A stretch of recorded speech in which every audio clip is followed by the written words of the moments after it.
Gujarat ફર્સ્ટનું buzzer વાગી ચૂક્યું છે અને મોટા સમાચાર મળી રહ્યા છે। રાજકોટ ભાવનગર ડિવિઝનની રાજકોટ ખાતે બેઠક। સાંસદ પરસોત્તમ રૂપાલા, રાજેશ ચુડાસમા બેઠકમાં ઉપસ્થિત। રામભાઈ મોકરિયા, કેસરી દેવસિંહ ઝાલા પણ આ બેઠકમાં ઉપસ્થિત। તો રેલવેના સૌરાષ્ટ્રના પ્રશ્નો અંગે બેઠકમાં ચર્ચા કરવામાં આવશે। રાજકોટ હરિદ્વારની કાયમી ટ્રેન આપવા માટે વર્ષોથી માંગ હતી અને આ માંગને લઈને હવે આ બેઠકમાં ચર્ચાઓ થશે। અમદાવાદ સુધી આવતી 6 ટ્રેન રાજકોટ સુધી લંબાવવા માટે પણ માંગ થઈ રહી છે। રેલવેના સૌરાષ્ટ્રના પ્રશ્નો અંગે બેઠકમાં ચર્ચા કરવામાં આવશે। વધુ વિગતો સાથે સંવાદદાતા રહીમ લાઈવ જોડાઈ ગયા છે। રહીમ, રાજકોટ ભાવનગર ડિવિઝનની રાજકોટ ખાતે બેઠક મળવા જઈ રહી છે। કોણ કોણ ઉપસ્થિત રહેવાનું છે અને આ બેઠકમાં કયા કયા મુદ્દે ચર્ચાઓ થવાની છે? રહીમ,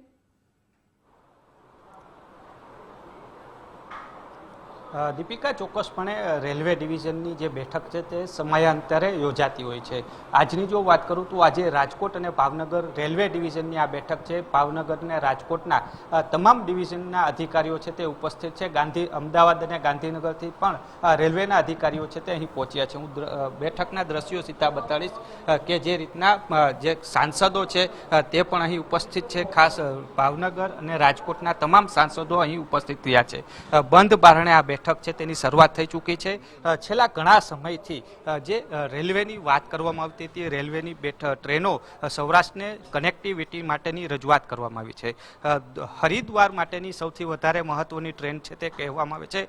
ભાવનગરથી હરિદ્વારની ડેઇલી ટ્રેન છે। રાજકોટથી માત્ર અઠવાડિયે એક જ ટ્રેન છે। તો સાંસદ રામ મોકરિયા દ્વારા પણ અગાઉ આ મામલે રજૂઆતો પણ કરવામાં આવી છે કે રાજકોટને ડેઇલીની હરિદ્વારની ટ્રેન કેમ નથી મળતી, તે પણ એક સૌથી મોટો સવાલ ઉત્પન્ન થઈ રહ્યો છે। બીજી બાજુ સૌરાષ્ટ્રવાસીઓને જો હરિદ્વાર જવું હોય તો અઠવાડિયે એક જ ટ્રેન છે તે રાજકોટથી, કાં તો પછી તેઓને અમદાવાદ કનેક્ટિવિટી કરવી પડે તેવી પરિસ્થિતિ ઊભી થતી હોય છે। એટલે આ મુદ્દે ખાસ આ બેઠકની અંદર ચર્ચા થઈ રહી છે। બીજી બાજુ જે રીતના વાત કરવામાં આવે તો 6 જેટલી ટ્રેનો છે તે અમદાવાદ સુધી આવે છે, પરંતુ તેમને રાજકોટ સુધી એટલે કે સૌરાષ્ટ્રના કનેક્ટિવિટી માટે થઈને આ 6 ટ્રેન રાજકોટ સુધી લંબાવવાની વાત છે તે પણ છેલ્લા ઘણા સમયથી વાત કરવામાં આવી છે। સૌરાષ્ટ્ર સાથે અન્યાય થતો હોવાની વાત પણ અગાઉ સાંસદ રામ મોકરિયા દ્વારા કરવામાં આવી છે। ત્યારે આ બેઠકની અંદર તમામ જે ટ્રેનોને લઈને છે તે ચર્ચા કરવામાં આવનાર છે। બીજી બાજુ જે રેલવે દ્વારા આગામી કયા પ્રકારનું આયોજન છે તેને લઈને પણ સાંસદો સાથે તેઓની ચર્ચા કરવામાં આવશે। રાજકોટના સાંસદ પરસોત્તમ રૂપાલા છે તેઓ ઉપસ્થિત છે,